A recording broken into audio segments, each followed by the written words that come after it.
Bab 9. Saat jiwa belajar ridha atas segala ketentuan. Ada waktu di mana seluruh upaya manusia berujung pada satu pelajaran, bahwa tidak semua hal dapat berjalan sesuai keinginannya.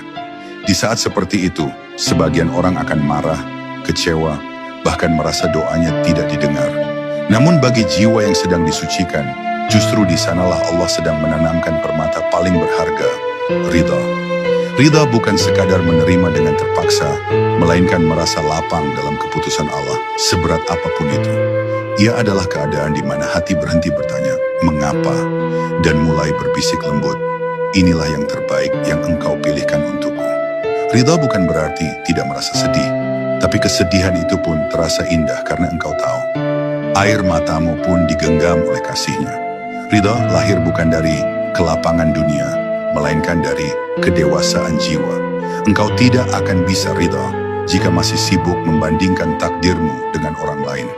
Engkau tidak akan bisa tenang jika masih menilai kehidupan dengan ukuran dunia. Maka Allah akan mengajarkan ridha lewat kehilangan agar engkau berhenti berharap pada selainnya. Ia akan mengajarkan ridha lewat penundaan agar engkau belajar percaya pada waktunya.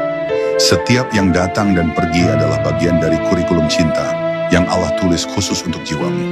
Maka jangan iri pada kisah orang lain, karena yang engkau jalani adalah jalur kembali yang hanya cocok untuk dirimu. Disitulah letak rahasia ridha. Ketika engkau berhenti menuntut dan mulai bersyukur atas apapun bentuk ketentuannya. Jiwa yang telah ridha tidak lagi terburu-buru memohon agar keadaan berubah. Ia berdoa bukan untuk mengatur takdir, tapi untuk menenangkan hati dalam takdir. Ia mengangkat tangan bukan untuk meminta dunia tunduk pada keinginannya, tetapi agar dirinya tunduk kepada kehendak Tuhan. Dalam setiap keadaan ia melihat kasih Allah yang tersembunyi. Bahkan dalam perpisahan, ia menemukan pertemuan yang lebih dalam. Dalam kegagalan, ia menemukan petunjuk. Dalam sakit, ia menemukan kelembutan rahmat. Orang seperti ini hidup dengan pandangan yang terbalik dari kebanyakan manusia. Yang bagi orang lain tampak musibah, baginya adalah panggilan cinta. Ia tahu, setiap takdir adalah surat cinta yang belum ia pahami sepenuhnya. Namun ridha tidak datang tanpa perjuangan. Ia lahir setelah hati berkali-kali jatuh dan bangkit. Setelah air mata menjadi guru, setelah doa-doa panjang tanpa jawaban, melatih jiwa untuk tetap setia.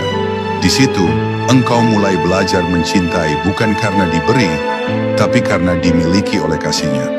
Engkau belajar berharap bukan karena ingin sesuatu terjadi, tapi karena tahu bahwa Allah tidak pernah salah dalam menentukan. Maka setiap kali engkau dihadapkan pada pilihan yang berat, ucapkan dengan lembut dalam hati, jika ini yang engkau kehendaki, maka jadikan hatiku lapang untuk menerimanya.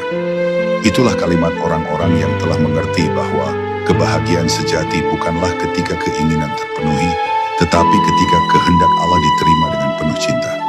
Dan ketika ridha telah tumbuh dalam jiwamu, dunia tak lagi mampu mengusikmu. Tidak ada kekecewaan yang terlalu dalam, karena engkau tahu semua berasal darinya. Tidak ada kebahagiaan yang terlalu tinggi, karena engkau tahu semua akan kembali kepadanya. Engkau hidup dalam keseimbangan yang damai, seperti daun yang menari di hembusan angin, ringan, lentur, dan pasrah sepenuhnya. Di saat itu, engkau benar-benar menjadi hamba, bukan lagi pengatur. Dan disitulah engkau mengerti makna dari hidup, bukan untuk melawan kehendak Allah, tapi untuk menyesuaikan diri dengan arus takdirnya, hingga akhirnya engkau tenggelam dalam ketenangan yang abadi. Ketenangan seorang hamba yang berkata dalam hati,